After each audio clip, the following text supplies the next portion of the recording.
When you're looking at radiators and heated tower rails, you might come across something called a BTU or a watt. So what's the difference? Well, they're both units for measuring the heat output of the radiators or the heated tower rails. They're just different types of units. You'll find that 1 watt is the equivalent of 3.4 BTUs. So are BTUs and watts important when you're looking at radiators and heated tower rails?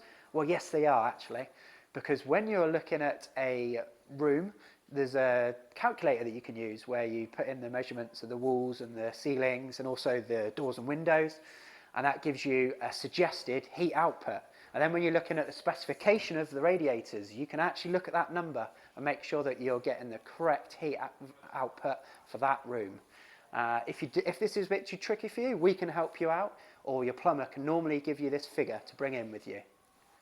So can your choice of radiator affect the heat output?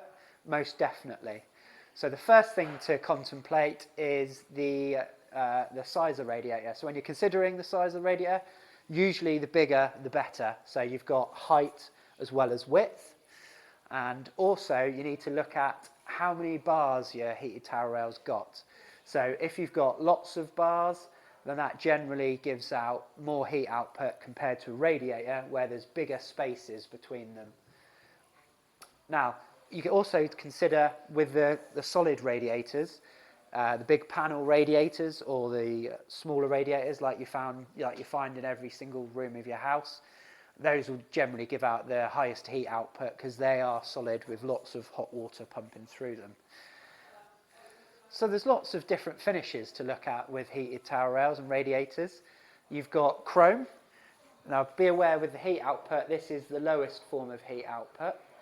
Your next up is the stainless steel, which is a very robust material. That's then the next stage up for your heat. And the best possible heat output are the painted finishes. And you can even get these painted to your own rail colour that you want to pick and get them bespoke made.